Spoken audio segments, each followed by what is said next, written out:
Phone की आवाज सुनकर सब हैरानी से कभी दक्ष की तरफ देखते तो कभी उसके फोन की तरफ, जैसे उन्होंने कोई अजूबा देख लिया हो। उन्हें विश्वास नहीं हो रहा था कि दक्ष ने मीटिंग में भी अपना फोन ऑफ नहीं किया था, क्योंकि दक्ष का ये रूल था कि मीटिंग रूम में आने से पहले सबको अपना फोन ऑफ करना होगा और ये कंपलसरी था और सबको ये ऑर्डर फॉलो करने ही होता था। अगर गलती से भी मीटिंग के दौरान किसी का फोन बजा तो समझ लो आज उस आदमी का इस कंपनी में आखिरी दिन है, क्योंकि दक्ष को काम के बीच में डिस्टर्ब बिल्कुल भी पसंद नहीं थी। पर बोलते हैं ना, बॉस तो बॉस होता है, वो रोल बना भी सकता है, उसे तोड़ भी सकता है और उसे कोई कुछ बोल भी नहीं सकते हैं। वैसे तो दक्ष हमेशा मीटिंग रूम में आने से पहले अपना फ़ोन स्विच ऑफ कर देता था, पर जब से उसकी शादी हुई थी उसने खुद का ही ये रूल तोड़ दिया था। अगर आरोही ने कभी उसे कॉल किया तो ये सोचकर तब से वो हमेशा अपना फ़ोन ऑफ रखता था, यहाँ तक कि वो मीटिंग में भी अपना फ़ोन ऑन रखता था। वैसे भी उसके फ़ोन में सिर्फ आरोही का ही नंबर सेव था, इसलिए वो और किसी का कॉल वैसे भी रिसीव नहीं करता था। थोड़ी देर बाद फिर से फ़ोन बजने लगा और फिर से वही नंबर फ्लैश हो रहा था। ये देखकर दक्ष ने अपने वंश की तरफ एक नज़र देखा।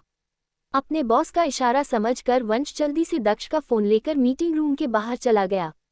वंश के जाने के बाद दक्ष ने एक नज़र सबकी तरफ देखा जो आंखें फाड़े उसे ही देख रहे थे। दक्ष की नज़रें देखकर सब हड़बड़ा गई और फिर जल्दी से फिर से मीटिंग चालू हो गई। वही मीटिंग से बाहर आकर वंश ने एक गहरी सांस ली, क्योंकि वो अंदर बहुत डर गया था जब उसने किसी के फ़ोन की आवाज़ सुनी थी। उसे तो आज पक्का किसी न किसी की समात आए है और उस आदमी को अब इस दानव से कोई नहीं बचा सकता है। पर जब उसने देखा कि वो फ़ोन दक्ष का है तो और हैरान हो गए। वैसे भी जब से दक्ष की शादी आरोही से हुई थी उसे ऐसे शौक की आदत हो चुकी थी, आए दिन उसे झटके लगते ही रहते थे। वंश ने फिर जल्दी से कॉल रिसीव किया। उसे समझ नहीं आ रहा था कि कौन है जो बॉस को इस टाइम पे डिस्टर्ब करने की हिम्मत कर रहा था, क्योंकि सबको पता था कि दक्ष अपने काम को लेकर कितना सीरियस था और उसे उस टाइम किसी की डिस्टर्बेंस बिल्कुल भी पसंद नहीं थी। इसलिए जब वो ऑफिस में होता था कोई भी उसे कॉल नहीं करता था सिवाय आरोही के, क्योंकि आरोही सबसे अलग थी, उस पे ये सब रूल लागू नहीं होते थे। और अगर किसी को दक्ष से कोई ज़रूरी बात भी करने होती थी तो वो वंश को कॉल करते थे, न कि सीधा दक्ष को। पर जिस पे कॉल आया था वो दक्ष का पर्सनल नंबर था जो गिने चुने लोगों के पास ही था, इसलिए वो समझ गया था कि पक्का कोई इंपॉर्टेंट बात ही होगी, वरना कोई भी इस टाइम दक्ष को कॉल नहीं करता। ये सब सोचकर उसने कॉल रिसीव कर लिया था, पर कॉल रिसीव करने के बाद जैसे ही उसने सामने वाले की बात सुनी उसकी आंखें खौफ में फैल गई। वंश ये सब सुनकर बुरा तरह घबरा गया कि आरोही को कुछ हो गया है और वो कहीं भी मिल नहीं रही है, इसका क्या मतलब है? अगर आरोही कॉलेज में नहीं है तो कहाँ है? ये सब सोचकर वो पसीने से पूरा तरबतर हो गया। उसे अच्छे से पता था कि दक्ष आरोही के लिए कितना प्रोटेक्टिव है। आरोही को थोड़ी सी भी खरोच भी आ जाए तो वो गुस्से से पागल हो जाता था, और यहाँ तो आरोही कहीं गायब हो गए थी। अब पता नहीं दक्ष क्या करेगा। वो बस भगवान से एक ही प्रार्थना कर सकता था कि आरोही को कुछ न हो, वरना वो शैतान सब कुछ तबाह कर देगा। उसने एक सेकंड की भी देरी करने की हिम्मत नहीं की और जल्दी से मीटिंग रूम में अंदर गया और दक्ष को सब कुछ बताया जो उस आदमी ने उसे बताया था। दक्ष ने आरोही के पीछे अपने कुछ आदमी के लगा रखे थे जो छुपकर उसकी हर एक मूवमेंट की खबर रखते थे, और जब उसने अचानक से आरोही कहीं दिखाई नहीं दी तो वो डर गए और उन्होंने जल्दी से ये बात बताने के लिए दक्ष को कॉल किया। और जैसा कि एक्सपेक्टेड था ये सब सुनकर दक्ष के चेहरे के एक्सप्रेशन एकदम से सर्द हो गए। उसके आसपास का ऑरा खतरनाक हो गया और दक्ष को इस तरह देखकर सब कांपने लगे, क्योंकि दक्ष इस समय किसी शैतान से कम नहीं लग रहा था। उन्हें समझ नहीं आ रहा था कि किस इंसान ने इस शैतान को इतना गुस्सा दिला दिया था। क्या उसे अपनी जान प्यारी नहीं थी? किसी ने भी कुछ भी बोलने की हिम्मत नहीं थी, यहाँ तक कि बहुत सारे लोगों ने डर के मारे अपनी सांस भी रोक ली। उन्हें डर था कि कहीं उनकी सांस लेने की आवाज़ सुन कर दक्ष का गुस्सा उन पे फूट गया तो पता नहीं वो उसके साथ क्या करेगा। पर दक्ष बिना कुछ बोले वहां से चला गया। दक्ष ने एक शब्द भी नहीं कहा था, वो बहुत ही शांत था, पर वंश बता सकता था कि ये तूफान से पहले की शांति थी। दक्ष ने जल्दी से किसी को कॉल किया और बोला, पता करो वो कहाँ है, मुझे 5 मिनट में उसकी लोकेशन चाहिए। ये बोलकर उसने फ़ोन कट कर दिया। वंश भी दक्ष के साथ ही चल रहा था, पर वो चल कम भाग ज़्यादा रहा था, क्योंकि दक्ष बहुत तेज चल रहा था और उससे पास पहुंचने के लिए वो लगभग दौड़ना पड़ रहा था। दक्ष जल्दी से जाके कार में बैठ गया। वंश भी जल्दी से पैसेंजर सीट कर दरवाज़ा खोलकर बैठ गया और दक्ष की तरफ ही पैर बढ़ाते हुए बोला, सर इसमें उस टाइम की फुटेज जब मैडम गायब हुई थी। ये सुनकर दक्ष ने कुछ नहीं कहा, बस चुपचाप वो फुटेज देखने लगा। वंश को अच्छे से काम करने आता था, ऐसा ही नहीं वो दक्ष सिंघनिया का असिस्टेंट था, उसे अच्छे से पता होता था कि दक्ष को कब क्या चाहिए होता था। जब उसे आरोही के गायब होने के बारे में पता चला तो उसने किसी से बोलकर उस टाइम की फुटेज निकलवा ली थी जिस समय आरोही गायब हुए थी। दक्ष ने फुटेज देखा और जैसे जैसे वो फुटेज देख रहा था उसकी आंखें लाल होते जा रही थी। वो उन लोगों को छोड़ेगा नहीं जिसने उसकी वाइफ को किडनैप किया था। उनकी हिम्मत कैसे हुए उसकी वाइफ को हाथ लगाने की। दक्ष को ये बिल्कुल भी पसंद नहीं था कि कोई उसकी चीज को छुए, और उन लोगों ने तो उसकी प्यारी बीवी को छूने की हिम्मत की थी।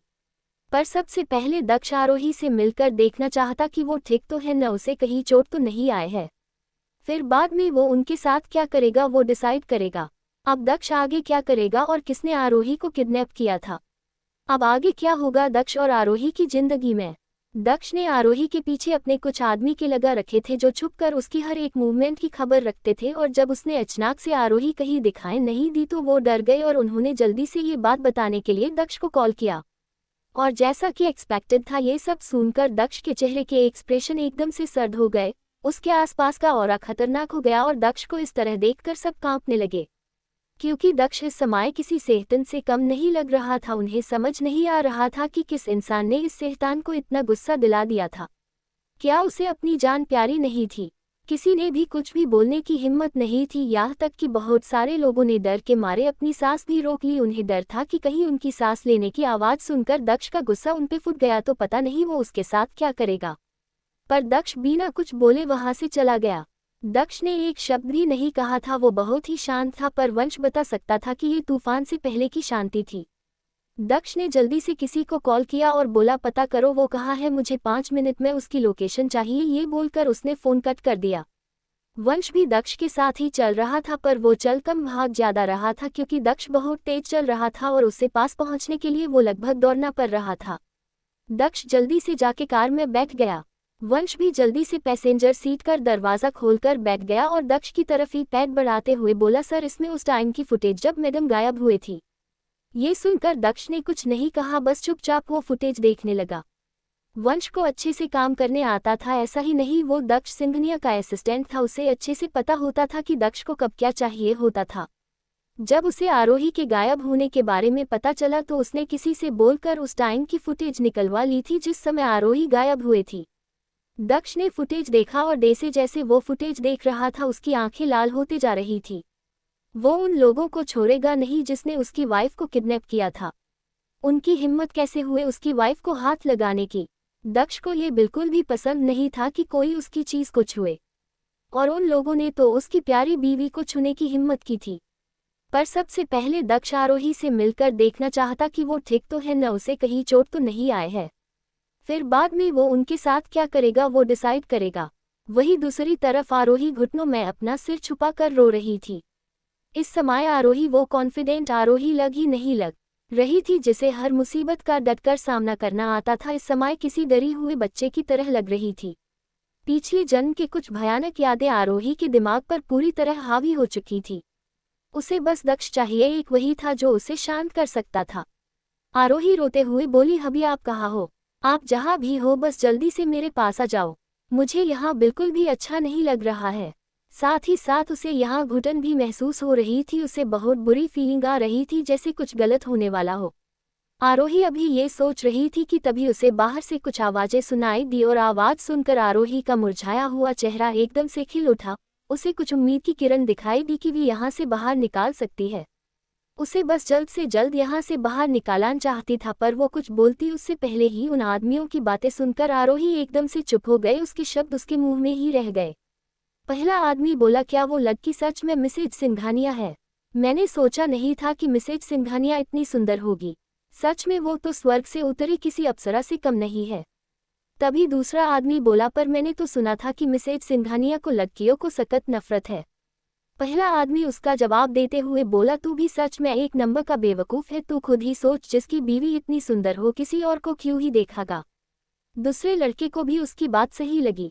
यार सच में उसकी स्किन मलाई की तरह सॉफ्ट है। अगर बॉस ने नहीं कहा होता कि हम इस लड़की को छू नहीं सकते हैं तो सच में मैं कब का उसे अपने बेड पर ले जाता और उसके वो सब करता जब तक मेरा मन न भर जाता। यार सच में मुझे अब बॉस से बहुत जलन हो रही है। सच में अब उन्हें इतनी सुंदर लड़की के साथ रात बिताने का मौका मिलेगा, वो उसके सॉफ्ट को स्किन को करीब से महसूस कर सकेंगे। सच में उनके लिए तो सोने पे सुहागा हो गया, मतलब उन्हें इतनी सुंदर लड़की भी मिल गई और वो दक्ष सिंघानिया से अपना बदला भी ले लेंगे। यार क्या पता हमारी किस्मत खुल जाए और बॉस उस लड़की से खुश होके हमें भी उसके साथ कुछ समय बिताना का मौका दे दे, तब तो मजा ही आ जाएगा। सच में उसकी सुंदरता का दीवाना हो गया हूँ। ये बोलते हुए उसकी आंखों में आरोही के लिए हवस साफ साफ दिखाई दे रही थी। तभी पहला आदमी उसकी बात बीच में काटते हुए बोला, ये सब छोड़, मुझे डर लग रहा है कि अगर दक्ष सिंघानिया को इस बारे में पता चला गया कि हमने उसकी बीवी को किडनैप किया है तो पता नहीं वो हमारे साथ क्या करेगा। ये सुनकर तो वो दूसरा आदमी भी डर गया, क्योंकि उन्होंने सुना था दक्ष सिंघानिया बहुत बेरहम है। जो उसके साथ बुरा करता है वो उसे मौत से भी बदतर सजा देता है। और यहाँ तो उन लोगों ने उसकी बीवी को किडनैप कर लिया था, अगर दक्ष को ये पता चलेगा तो वो उनके साथ क्या करेगा। ये सब सोचकर वो डर से कांपने लगा, पर उसने खुद को संभाला और बोला, तू ज्यादा ही सोच रहा है, ऐसा कुछ भी नहीं होगा। बस एक बार बॉस मिसेज सिंघानिया के साथ रात बिता ले, उसके बाद दक्ष सिंघानिया हमारा कुछ भी नहीं बिगाड़ पाएगा। ये सुनकर पहला आदमी ने राहत की सांस ली, पर वो अभी भी डरा हुआ था। वहीं उन लोगों की बात सुनकर आरोही घबरा गए। उसे जिस बात का डर था वही हो रहा था। ये सब सोचकर उसके आंख से आंसू बहने लगे। साथ ही साथ उसे उन लोगों से घिन भी हो रही थी, मतलब कोई भी इंसान एक लड़की के बारे में ऐसी बात कैसे सोच सकता था। इनकी सोच कितनी घटिया थी। इनकी नज़रों में लड़कियां बस उन्हें सेटिस्फाई करने के लिए होती थी, सिर्फ उन लोगों के वजह से लड़कियां खुद को सेफ महसूस नहीं करती थी। आरोही ने एक गहरी सांस ली और खुद से बोली, नहीं, वो उनके प्लान को कभी भी कामयाब नहीं होने देगी। वैसे भी वो ये कभी भी बर्दाश्त नहीं कर सकती थी कि दक्ष के अलावा कोई भी उसे छुए। ऐसा होने से पहले वो अपनी जान दे देगी, पर दक्ष के अलावा कभी किसी को खुद को छूने नहीं देगी। वो उन दोनों की बात सुनकर इतना तो समझ गई थी, उसे दक्ष से बदला लेने के लिए किडनैप किया गया था। आरोही अपने आंसू पूंछते हुए बोली, आरोही तू ऐसे कमजोर नहीं पड़ सकती है। भूल मत, तू किसी बीवी है, तू दक्ष सिंघानिया की बीवी है, दक्ष सिंघानिया की, जिसका नाम ही काफी है लोगों के दिल में खौफ पैदा करने के लिए। और याद कर तूने खुद से क्या वादा किया था, इस जन्म में तू हबी की ताकत बनेगी, न कि उनकी कमजोरी। पिछली जिंदगी में जो गलतियां तूने की थी तू उसे फिर नहीं दोहराएगी। आज तू कमजोर पड़ गए तो आगे चलकर इस बात का फायदा उठाकर कोई भी तेरे थ्रू उन्हें परेशान कर सकता है, उन्हें ब्लैकमेल कर सकता है और जो चाहे उनसे करवा सकता है। आरोही तू ऐसा कैसे होने दे सकती है। आरोही इस समय तुझे दिमाग से काम लेना होगा, न कि दिल से। सबसे पहले उसे यहाँ से निकला होगा, तभी वो कुछ कर सकती थी, पर कैसे, वो यहाँ से कैसे निकलेगी। बाहर तो वो आदमी खड़े थे तो वो गेट से नहीं जा सकती थी, पर अगर वहां से नहीं जाएंगी तो कहाँ से। ये सब सोचते हुए वो पूरे रूम में अपनी नज़र घूमने लगी। इतने देर अंधेरे कमरे में रहने की वजह से उसकी आंखें अब अंधेरे में एडजस्ट हो गई थी, जिससे उसे अंधेरे में दिखाई देने लगा था। तभी उसकी नज़र रूम में बने एक और गेट की तरफ गए। रूम में अंधेरा होने के वजह पहले वो उसे देख नहीं पाई थी। वो जल्दी से उस गेट के पास गए और उसे खोलने की कोशिश करने लगी, पर वो गेट नहीं खुला। तभी उसने देखा कि गेट पे तो ताला लगा था। ये देखकर वो उदास हो गए। तभी उसे कुछ याद आया। उसने फिर जल्दी से अपने सिर से एक पिन निकला और उससे ताला खोलने लगी। पिछली जिंदगी में दक्ष ने जबरदस्ती उसे बहुत सारी क्लासेज अटेंड करवाई थी, तो उसमें से एक क्लासेज में उसे ये भी सिखाया गया था कि कैसे बालों के पिन की मदद से ताला तोड़ते हैं। दक्ष को अच्छे से पता था कि उसके कितने दुश्मन हैं और वो हर समय तो आरोही को प्रोटेक्ट करने के लिए उसके पास नहीं रह सकता था, इसलिए उसने आरोही की सेफ्टी के लिए उसे बहुत कुछ सिखाया कि कभी वो उस सिचुएशन में फंसे तो वो आसानी से वहां से निकल जाए। और आज उसे वो चीज़ काम आ रही थी। उसे तो उस समय समझ नहीं आया था कि मतलब उसे ताला तोड़ना क्यों सिखाया जा रहा था। मतलब वो कोई चोर थोड़ी न है और न ही उसके पास पैसे की कमी है जो वो चोरी करेगी, तो फिर उसे ये सब क्यों सिखाया जा रहा है। पर उसे अब समझ आया कि ऐसा क्यों था और आज उसे उसका बेनिफिट भी हो रहा था। थोड़ी देर मेहनत करने के बाद ताला खुल गया। ये देख आरोही के चेहरे पे एक बड़ी मुस्कान आ गई। फिर वो जल्दी से गेट खोलकर वहां से भाग गए। आरोही बस भागे जा रही थी। उसे समझ नहीं आ रहा था कि वो कहाँ जा रही है। उसे बस अभी यहाँ से दूर, बहुत दूर जाना था, कैसा न कैसे करके। थोड़ी देर बाद वो रुकी। उसने आसपास देखा तो पाया कि वो जंगल में है और वो उसके बहुत अंदर आ गए हैं। उसे कोई भी दिखाई नहीं दे रहा था। पहले तो उसका ध्यान बस वहां से निकलने में था, इसलिए उसने इस पर ध्यान नहीं दिया कि वो जंगल के बीचों बीच है। ये सब देखकर आरोही घबरा गए। उसे समझ नहीं आया कि उसे अब क्या करना चाहिए। पर वो रुक भी तो नहीं सकती थी क्योंकि वो अभी ज़्यादा दूर नहीं आए थी। अगर किसी को पता चल गया कि वो भाग गए हैं तो वो उसे तुरंत पकड़ लेंगे, फिर पता नहीं उसके साथ क्या करें। नहीं, वो ये रिस्क नहीं ले सकती थी। ये सोचकर वो फिर से भागने लगी। वो भाग ही रही थी कि अचानक वो पत्थर से टकराकर गिर गए। गिरते ही आरोही के मुंह से एक दर्द भरी चीख निकल गई। आरोही को बहुत तेज चोट आई थी, उसके घुटने और सिर से खून निकल रहा था। आरोही से जब और बर्दाश्त नहीं हुआ तो वो रोते हुए अभी आप कहाँ हो। वहीं दूसरी तरफ दक्ष को लगा जैसे आरोही उसे ही पुकार रही है। दक्ष एकदम चिल्लाते हुए बोला, क्या तुम कार चलना भूल गए हो? थोड़ा तेज नहीं चला सकते हो? ये सुनकर ड्राइवर डर गया। वो ऑलरेडी 100 की स्पीड से चला रहा था, अब वो उससे तेज क्या चला सकता है, पर उसने कुछ नहीं कहा क्योंकि अभी बॉस बहुत गुस्से में थे। दक्ष को इतने गुस्से में देखकर सब कौप रहे थे। क्या आरोही उन लोगों से बचकर भाग पाएगी? थोड़ी देर मेहनत करने के बाद ताला खुल गया। ये देख आरोही के चेहरे पे एक बड़ी मुस्कान आ गई। फिर वो जल्दी से गेट खोलकर वहां से भाग गए। आरोही बस भागे जा रही थी, उसे समझ नहीं आ रहा था कि वो कहाँ जा रही है। उसे बस अभी यहाँ से दूर, बहुत दूर जाना था, कैसा न कैसे करके। थोड़ी देर बाद वो रुकी। उसने आसपास देखा तो पाया कि वो जंगल में है और वो उसके बहुत अंदर आ गए हैं। उसे कोई भी दिखाई नहीं दे रहा था। पहले तो उसका ध्यान बस वहां से निकलने में था, इसलिए उसने इस पर ध्यान नहीं दिया कि वो जंगल के बीचों बीच है। ये सब देखकर आरोही घबरा गए। उसे समझ नहीं आया कि उसे अब क्या करना चाहिए, पर वो रुक भी तो नहीं सकती थी क्योंकि वो अभी ज़्यादा दूर नहीं आए थी। अगर किसी को पता चल गया कि वो भाग गए हैं तो वो उसे तुरंत पकड़ लेंगे, फिर पता नहीं उसके साथ क्या करें। नहीं, वो ये रिस्क नहीं ले सकती थी। ये सोचकर वो फिर से भागने लगी। वो भाग ही रही थी कि अचानक वो पत्थर से टकराकर गिर गए। गिरते ही आरोही के मुंह से एक दर्द भरी चीख निकल गई। आरोही को बहुत तेज चोट आई थी, उसके घुटने और सिर से खून निकल रहा था। आरोही से जब और बर्दाश्त नहीं हुआ तो वो रोते हुए अभी आप कहाँ हो। वहीं दूसरी तरफ दक्ष को लगा जैसे आरोही उसे ही पुकार रही है। दक्ष एकदम चिल्लाते हुए बोला, क्या तुम कार चलना भूल गए हो? थोड़ा तेज नहीं चला सकते हो? ये सुनकर ड्राइवर डर गया। वो ऑलरेडी 100 की स्पीड से चला रहा था, अब वो उससे तेज क्या चला सकता है, पर उसने कुछ नहीं कहा क्योंकि अभी बॉस बहुत गुस्से में थे। दक्ष को इतने गुस्से में देखकर सब कौप रहे थे। वहीं दूसरी तरफ बंगले में एक आदमी की दर्द से चिल्लाने की आवाज़ सुनाई दे रही थी। वो आवाज़ इतनी भयानक थी कि कोई भी सुन ले तो उसकी रूह कौंप जाए। ये आवाज़ और किसी की नहीं, संजीव शर्मा की था, पर इतना मार खाने के बाद भी उसके चेहरे पे कोई डर का नामो निशान नहीं था, बल्कि वो पागलों की तरह हंस रहा था। वो इस समय किसी साइको की तरह बिहेव कर रहा था। दक्ष से बदला लेने के चक्कर में वो पूरी तरह पागल हो गया था। वो बस दिन रात दक्ष से अपना बदला लेना के बारे में सोचता रहता था। इसलिए जब उसे पता चला था कि दक्ष की शादी हो गई है तो उसने इस मौके का फायदा उठा आरोही को किडनैप करवा लिया, क्योंकि वो आरोही के थ्रू दक्ष से अपना बदला लेना चाहता था।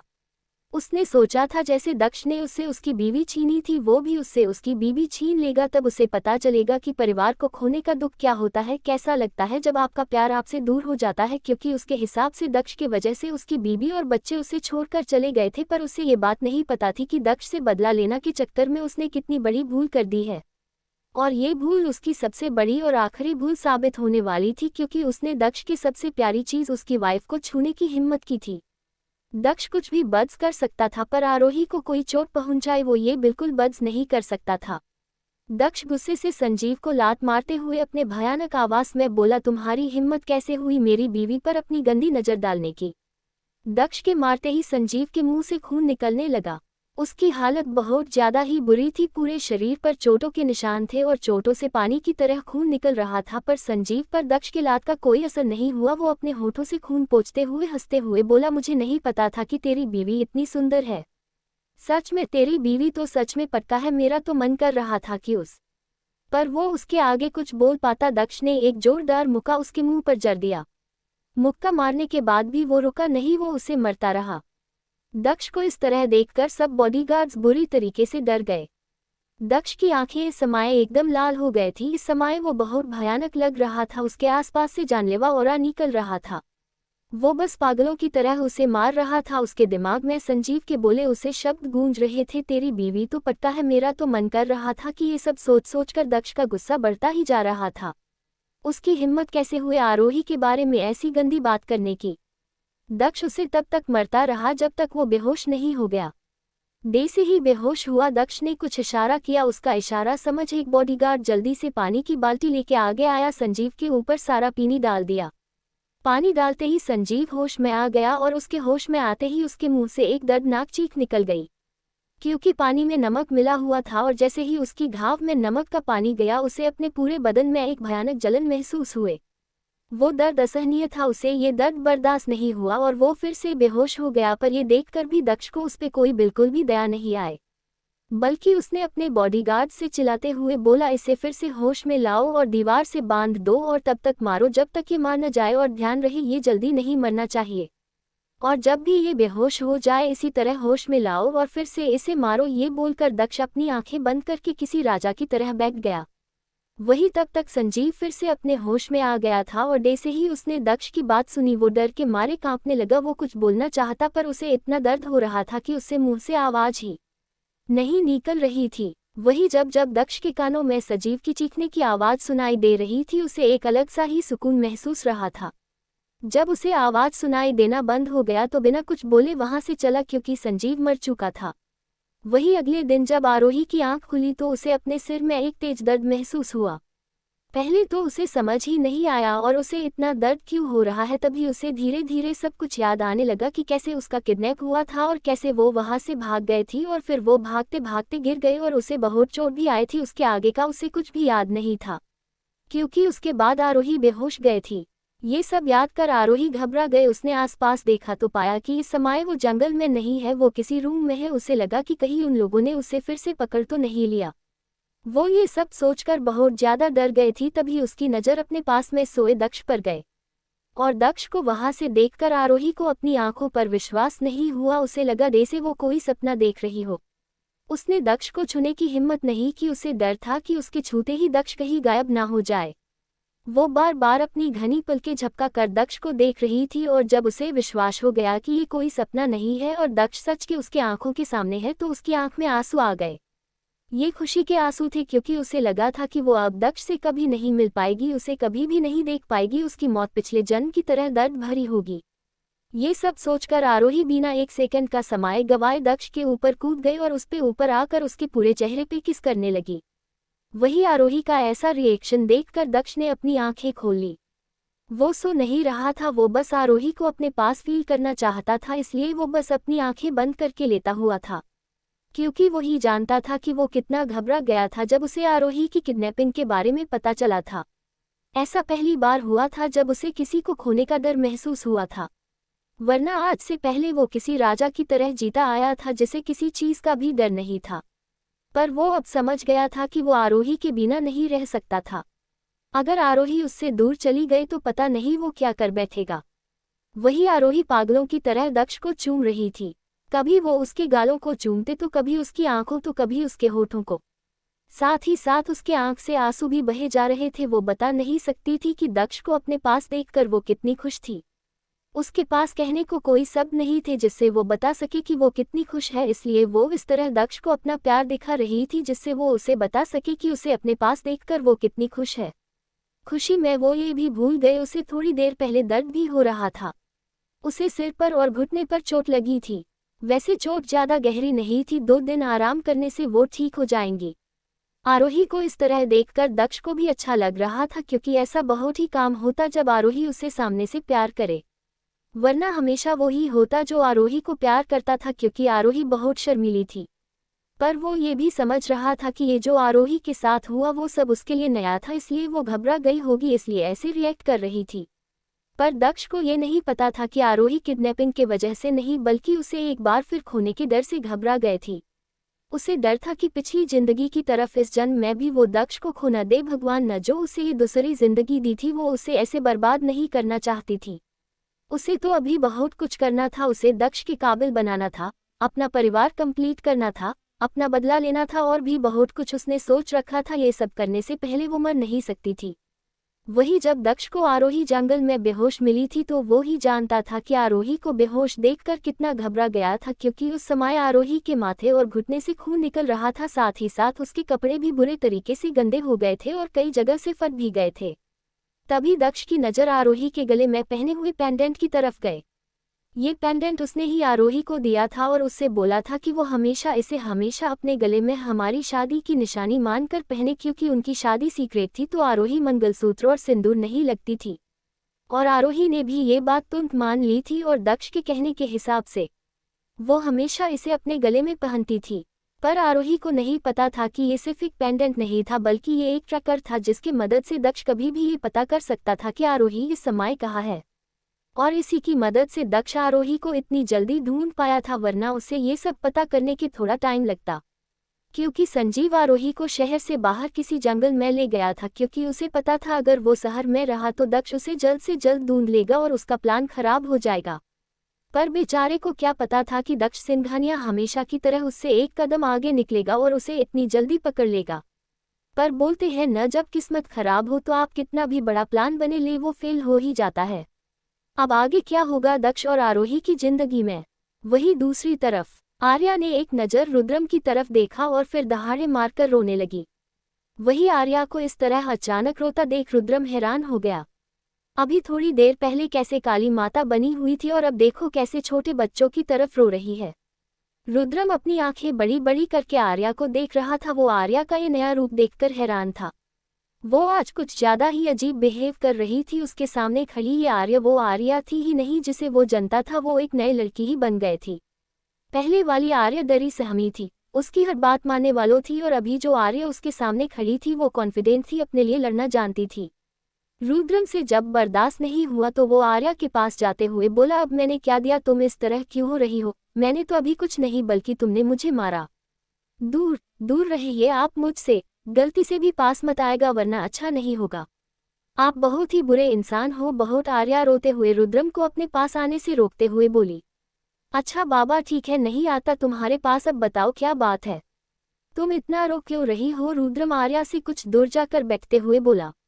क्या किया है आपने मेरे साथ? आर्या रोते हुए बोली तो रुद्रम ने अपना सिर हिल दिया। वो सच में जानना था कि आर्या इस तरह क्यों रो रही थी। ठीक है तो सुने आप बहुत बुरे हो, बहुत बुरे। आप मुझसे जरा भी प्यार नहीं करते, यहाँ की आप तो मुझे अपनी पत्नी भी नहीं मानते, तो प्यार करना तो दूर की बात है।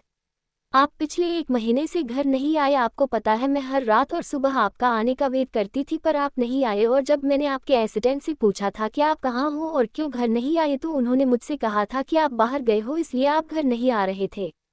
पर आप तो इसी शहर में थे। आर्या इसी शहर पर कुछ ज्यादा ही जोर डाला था।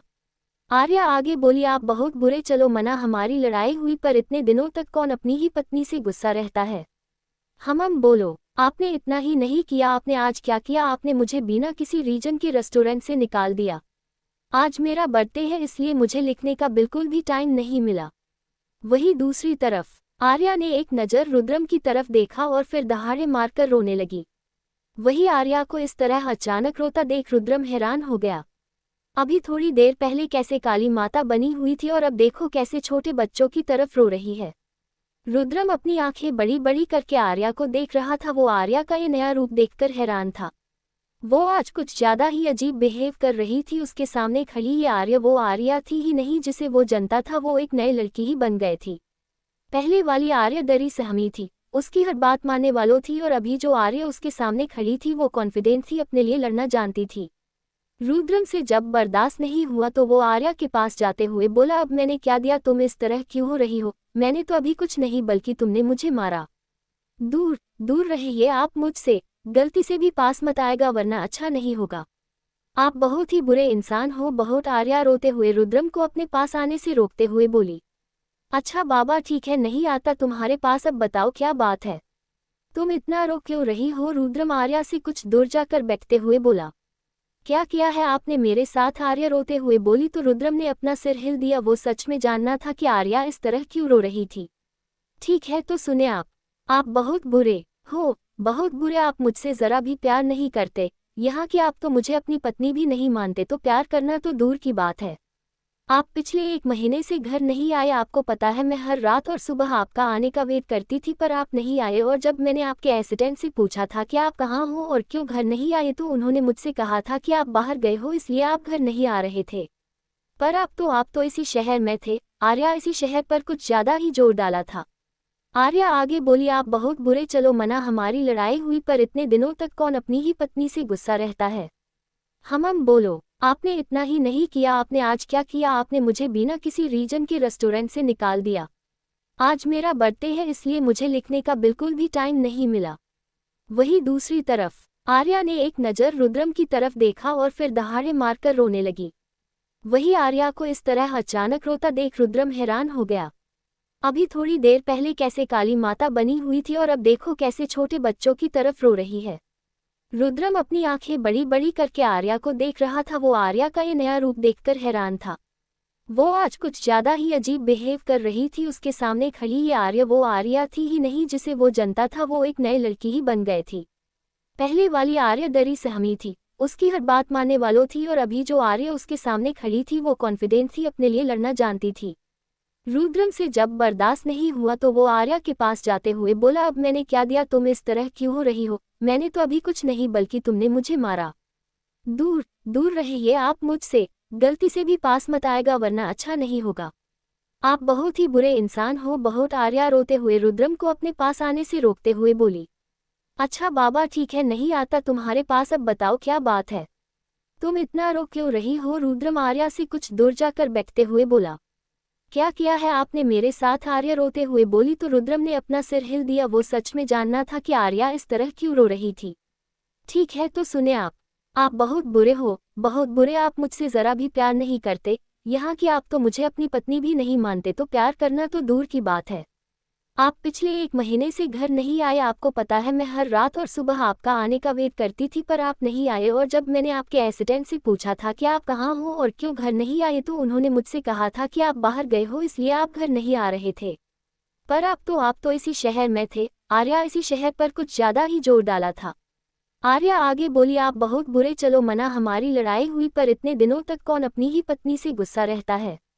बोलो, आपने इतना ही नहीं किया, आपने आज क्या किया, आपने मुझे बिना किसी रीजन के रेस्टोरेंट से निकाल दिया। वहीं दूसरी तरफ आर्या ने एक नज़र रुद्रम की तरफ देखा और फिर दहाड़े मारकर रोने लगी। वही आर्या को इस तरह अचानक रोता देख रुद्रम हैरान हो गया। अभी थोड़ी देर पहले कैसे काली माता बनी हुई थी और अब देखो कैसे छोटे बच्चों की तरफ रो रही है। रुद्रम अपनी आंखें बड़ी बड़ी करके आर्या को देख रहा था। वो आर्या का ये नया रूप देखकर हैरान था। वो आज कुछ ज्यादा ही अजीब बिहेव कर रही थी। उसके सामने खड़ी ये आर्या वो आर्या थी ही नहीं जिसे वो जनता था, वो एक नई लड़की ही बन गई थी। पहले वाली आर्या डरी सहमी थी, उसकी हर बात मानने वालों थी, और अभी जो आर्या उसके सामने खड़ी थी वो कॉन्फिडेंट थी, अपने लिए लड़ना जानती थी। रुद्रम से जब बर्दाश्त नहीं हुआ तो वो आर्या के पास जाते हुए बोला, अब मैंने क्या दिया, तुम इस तरह क्यों हो रही हो? मैंने तो अभी कुछ नहीं, बल्कि तुमने मुझे मारा। दूर दूर रहिए आप मुझसे, गलती से भी पास मत आएगा वरना अच्छा नहीं होगा। आप बहुत ही बुरे इंसान हो बहुत। आर्या रोते हुए रुद्रम को अपने पास आने से रोकते हुए बोली। अच्छा बाबा ठीक है, नहीं आता तुम्हारे पास, अब बताओ क्या बात है, तुम इतना रो क्यों रही हो? रुद्रम आर्या से कुछ दूर जाकर बैठते हुए बोला। क्या किया है आपने मेरे साथ? आर्या रोते हुए बोली तो रुद्रम ने अपना सिर हिल दिया। वो सच में जानना था कि आर्या इस तरह क्यों रो रही थी। ठीक है तो सुने आप बहुत बुरे हो, बहुत बुरे। आप मुझसे ज़रा भी प्यार नहीं करते, यहाँ कि आप तो मुझे अपनी पत्नी भी नहीं मानते, तो प्यार करना तो दूर की बात है। आप पिछले 1 महीने से घर नहीं आए, आपको पता है मैं हर रात और सुबह आपका आने का वेट करती थी पर आप नहीं आए। और जब मैंने आपके असिस्टेंट से पूछा था कि आप कहाँ हो और क्यों घर नहीं आए तो उन्होंने मुझसे कहा था कि आप बाहर गए हो इसलिए आप घर नहीं आ रहे थे। पर आप तो इसी शहर में थे। आर्या इसी शहर पर कुछ ज़्यादा ही जोर डाला था। आर्या आगे बोली, आप बहुत बुरे। चलो मना हमारी लड़ाई हुई पर इतने दिनों तक कौन अपनी ही पत्नी से गुस्सा रहता है? बोलो, आपने इतना ही नहीं किया, आपने आज क्या किया, आपने मुझे बिना किसी रीजन के रेस्टोरेंट से निकाल दिया। वहीं दूसरी तरफ आर्या ने एक नज़र रुद्रम की तरफ देखा और फिर दहाड़े मारकर रोने लगी। वही आर्या को इस तरह अचानक रोता देख रुद्रम हैरान हो गया। अभी थोड़ी देर पहले कैसे काली माता बनी हुई थी और अब देखो कैसे छोटे बच्चों की तरफ रो रही है। रुद्रम अपनी आंखें बड़ी बड़ी करके आर्या को देख रहा था। वो आर्या का ये नया रूप देखकर हैरान था। वो आज कुछ ज्यादा ही अजीब बिहेव कर रही थी। उसके सामने खड़ी ये आर्या वो आर्या थी ही नहीं जिसे वो जनता था, वो एक नई लड़की ही बन गई थी। पहले वाली आर्या डरी सहमी थी, उसकी हर बात मानने वालों थी, और अभी जो आर्या उसके सामने खड़ी थी वो कॉन्फिडेंट थी, अपने लिए लड़ना जानती थी। रुद्रम से जब बर्दाश्त नहीं हुआ तो वो आर्या के पास जाते हुए बोला, अब मैंने क्या दिया, तुम इस तरह क्यों हो रही हो? मैंने तो अभी कुछ नहीं, बल्कि तुमने मुझे मारा। दूर दूर रहिए आप मुझसे, गलती से भी पास मत आएगा वरना अच्छा नहीं होगा। आप बहुत ही बुरे इंसान हो बहुत। आर्या रोते हुए रुद्रम को अपने पास आने से रोकते हुए बोली। अच्छा बाबा ठीक है, नहीं आता तुम्हारे पास, अब बताओ क्या बात है, तुम इतना रो क्यों रही हो? रुद्रम आर्या से कुछ दूर जाकर बैठते हुए बोला। क्या किया है आपने मेरे साथ? आर्या रोते हुए बोली तो रुद्रम ने अपना सिर हिल दिया। वो सच में जानना था कि आर्या इस तरह क्यों रो रही थी। ठीक है तो सुने आप बहुत बुरे हो, बहुत बुरे। आप मुझसे जरा भी प्यार नहीं करते, यहाँ की आप तो मुझे अपनी पत्नी भी नहीं मानते, तो प्यार करना तो दूर की बात है। आप पिछले 1 महीने से घर नहीं आए, आपको पता है मैं हर रात और सुबह आपका आने का वेट करती थी पर आप नहीं आए। और जब मैंने आपके असिस्टेंट से पूछा था कि आप कहाँ हो और क्यों घर नहीं आए तो उन्होंने मुझसे कहा था कि आप बाहर गए हो इसलिए आप घर नहीं आ रहे थे। पर आप तो इसी शहर में थे। आर्या इसी शहर पर कुछ ज्यादा ही जोर डाला था। आर्या आगे बोली, आप बहुत बुरे। चलो मना हमारी लड़ाई हुई पर इतने दिनों तक कौन अपनी ही पत्नी से गुस्सा रहता है। हम बोलो, आपने इतना ही नहीं किया, आपने आज क्या किया? आपने मुझे बिना किसी रीजन के रेस्टोरेंट से निकाल दिया। आरोही को इस तरह देखकर दक्ष को भी अच्छा लग रहा था क्योंकि ऐसा बहुत ही काम होता जब आरोही उसे सामने से प्यार करे, वरना हमेशा वो ही होता जो आरोही को प्यार करता था क्योंकि आरोही बहुत शर्मीली थी। पर वो ये भी समझ रहा था कि ये जो आरोही के साथ हुआ वो सब उसके लिए नया था, इसलिए वो घबरा गई होगी, इसलिए ऐसे रिएक्ट कर रही थी। पर दक्ष को ये नहीं पता था कि आरोही किडनैपिंग के वजह से नहीं बल्कि उसे एक बार फिर खोने के डर से घबरा गई थी। उसे डर था कि पिछली जिंदगी की तरफ इस जन्म में भी वो दक्ष को खो न दे। भगवान न जो उसे ये दूसरी जिंदगी दी थी वो उसे ऐसे बर्बाद नहीं करना चाहती थी। उसे तो अभी बहुत कुछ करना था, उसे दक्ष के काबिल बनाना था, अपना परिवार कंप्लीट करना था, अपना बदला लेना था और भी बहुत कुछ उसने सोच रखा था। ये सब करने से पहले वो मर नहीं सकती थी। वही जब दक्ष को आरोही जंगल में बेहोश मिली थी तो वो ही जानता था कि आरोही को बेहोश देखकर कितना घबरा गया था क्योंकि उस समय आरोही के माथे और घुटने से खून निकल रहा था, साथ ही साथ उसके कपड़े भी बुरे तरीके से गंदे हो गए थे और कई जगह से फट भी गए थे। तभी दक्ष की नज़र आरोही के गले में पहने हुए पेंडेंट की तरफ गए। ये पेंडेंट उसने ही आरोही को दिया था और उससे बोला था कि वो इसे हमेशा अपने गले में हमारी शादी की निशानी मानकर पहने क्योंकि उनकी शादी सीक्रेट थी तो आरोही मंगलसूत्र और सिंदूर नहीं लगती थी। और आरोही ने भी ये बात तुरंत मान ली थी और दक्ष के कहने के हिसाब से वो हमेशा इसे अपने गले में पहनती थी। पर आरोही को नहीं पता था कि ये सिर्फ एक पेंडेंट नहीं था बल्कि ये एक ट्रैकर था जिसकी मदद से दक्ष कभी भी ये पता कर सकता था कि आरोही इस समय कहाँ है। और इसी की मदद से दक्ष आरोही को इतनी जल्दी ढूंढ पाया था, वरना उसे ये सब पता करने के थोड़ा टाइम लगता। क्योंकि संजीव आरोही को शहर से बाहर किसी जंगल में ले गया था क्योंकि उसे पता था अगर वो शहर में रहा तो दक्ष उसे जल्द से जल्द ढूंढ लेगा और उसका प्लान खराब हो जाएगा। पर बेचारे को क्या पता था कि दक्ष सिंघानिया हमेशा की तरह उससे एक कदम आगे निकलेगा और उसे इतनी जल्दी पकड़ लेगा। पर बोलते हैं न, जब किस्मत खराब हो तो आप कितना भी बड़ा प्लान बने ले वो फेल हो ही जाता है। दक्ष ने आरोही की तरफ देखा जो उसे ही अपनी आंसू भरी आंखों से देख रही थी। आरोही को इस तरह रोता देख दक्ष को बिल्कुल भी अच्छा नहीं हुआ। दक्ष आरोही को उसकी कमर से पकड़ अपने बेहद करीब करते हुए उसकी दोनों आंखों को बारी बारी चूमते हुए बोला, वाइफी डोंट क्राई। तुम्हें पता है मुझे तुम्हारी ये नीली आंखों में आंसू बिल्कुल भी पसंद नहीं है। तुम मुझे हंसते और मुस्कुराते हुए अच्छी लगती हो न कि रोते हुए। ये सुनकर आरोही के मुरझाए हुए चेहरे पे एक स्माइल आ गई और उसने जल्दी से अपने छोटे छोटे हाथों से अपने आंसू पोंछ लिए क्योंकि वो बात अच्छे से जानती थी कि दक्ष को उसके आंख में आंसू बिल्कुल भी पसंद नहीं थे और वो कई बार इस बात का फायदा भी उठाती थी। उसे अगर कभी भी कोई चीज़ दक्ष से मनवानी होती थी तो वो जल्दी से अपने आंख में नकली आंसू ले आती थी जिससे दक्ष जल्दी उसकी बात मान जाता था। ये जानते हुए भी थे सब बस उसका नाटक है अपना काम निकलने का, पर फिर भी दक्ष आसानी से मान जाता था।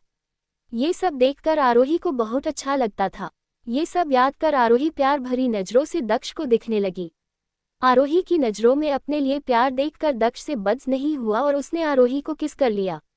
वो बहुत ही पैशनेट तरीके से उसे किस कर रहा था। ऐसी ही बहुत देर तक पैशनेट किस करने के बाद दक्ष उसके होठों को बुरी तरीके से सक करने लगा। उसके इस तरह करने से आरोही की पकड़ दक्ष पर कस गए। दक्ष अपनी जीभ से आरोही के मुंह खोलने की कोशिश कर रहा था क्योंकि वो आरोही के मुंह का स्वाद लेना चाहता था जिसके लिए वो जाने कब से तरस रहा था, पर आरोही ने कसकर अपना मुंह बंद कर रखा था जिससे दक्ष उसका मुंह नहीं खोल पा रहा था। ये देखकर दक्ष ने आरोही की तरफ देखा जो उसे ही अपनी नीली आंखों से देख रही थी। दक्ष ने उसे इशारे से उसे अपना मुंह खोलने को कहा और दक्ष का इशारा समझ आरोही ने तुरंत अपना मुंह खोल दिया। वैसे भी उसे अभी दक्ष के प्यार की बहुत जरूरत थी। भले ही दक्ष उसके करीब था पर उसका दिल अभी भी जोरों से धड़क था। वो दक्ष को एक बार फिर खोने के डर से बहुत ज्यादा घबरा गए थी। आरोही ने जैसे ही अपना मुंह खोला, दक्ष अपनी जीभ आरोही के मुंह में ले गया और अपने जीभ से उसके पूरे मुंह को एक्सप्लोर करने लगा। एक्सप्लोर करने के बाद वो किसी लॉलीपॉप की तरह उसकी जीभ को चूसने लगा। ऐसे ही 20 मिनट से दक्ष लगातार आरोही को किस कर रहा था और उसे देखकर ऐसा लग भी नहीं रहा था कि उसका आरोही को छोड़ने का कोई इरादा है। पर अब आरोही को सांस लेने में प्रॉब्लम होने लगी थी। सांस की कमी होने की वजह से उसका पूरा चेहरा लाल हो गया था। ये देखकर दक्ष ने एक आखिरी स्मोच के साथ आरोही को छोड़ दिया और दक्ष के छोड़ते ही आरोही जोर जोर से सांस लेने लगी।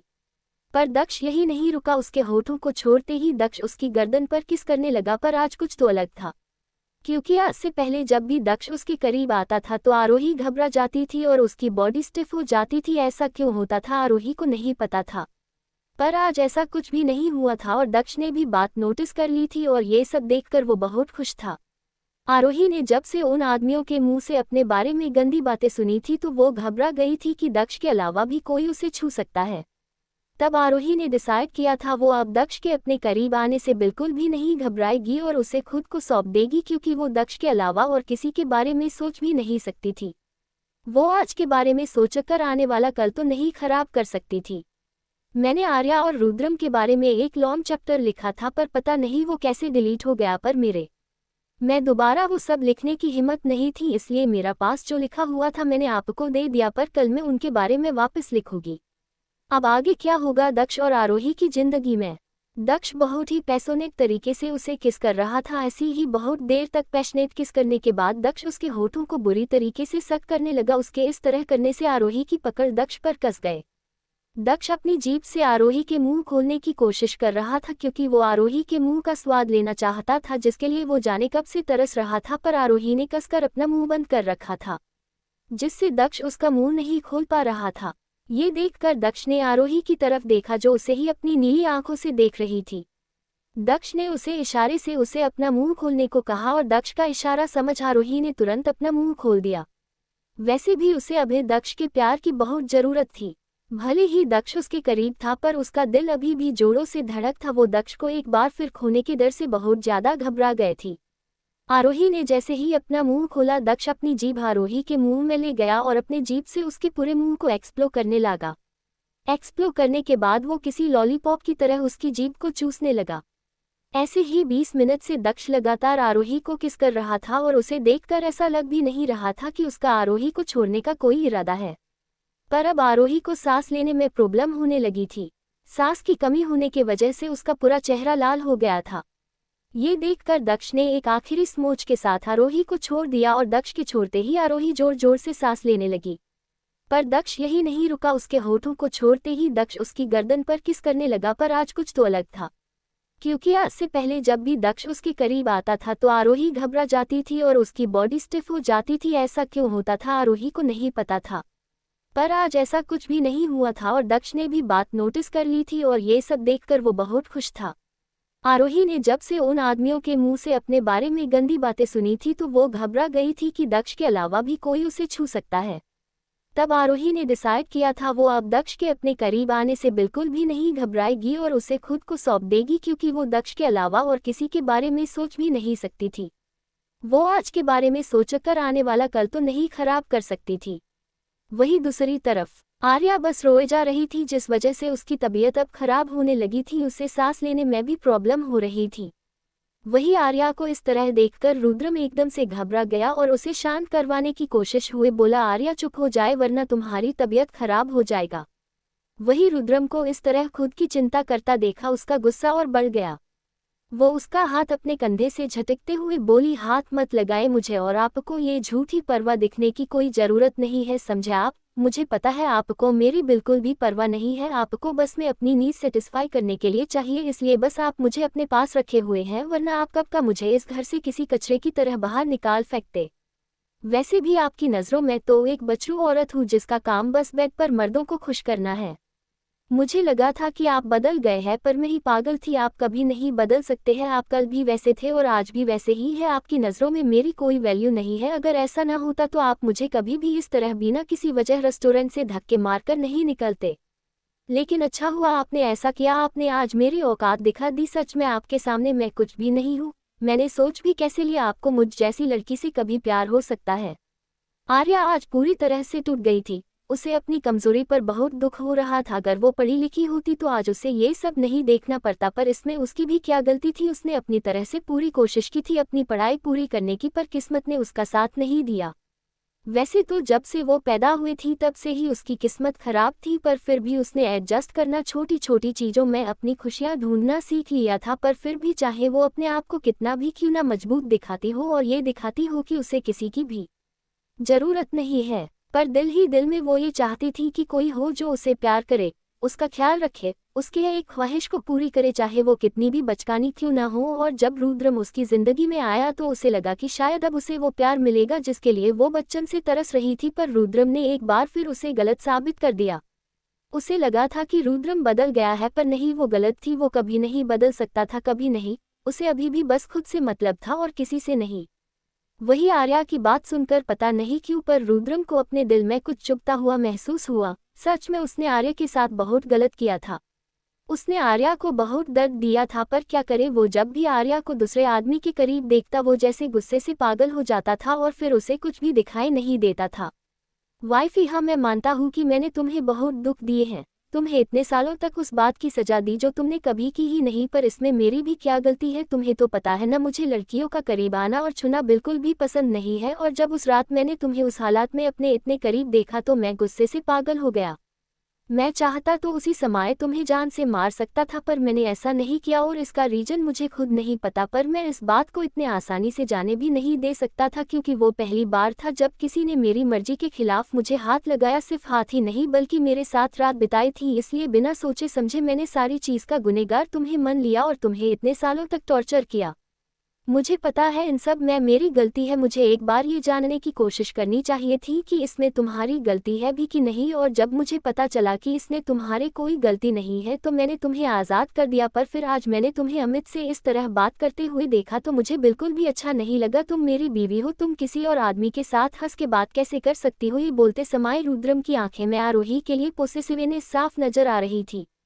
मैं जानता हूँ वाइफी, अनजाने में ही सही, पर मैंने तुम्हें चोट पहुंचाई है। क्या तुम मुझे इस बात के लिए माफ़ कर सकती हो? तुम चाहो तो मुझे कोई सजा भी दे सकती हो, पर कुछ नहीं बोलूँगा। पर आज के बाद ऐसी बात मत करना। इतना बोलकर रुद्रम ने कस और आर्या को गले लगा लिया। उसकी पकड़ आर्या पर बहुत मजबूत थी, जैसे उसे डर हो कि उसकी पकड़ ढीली होते ही आर्या कहीं गायब हो जाएगी।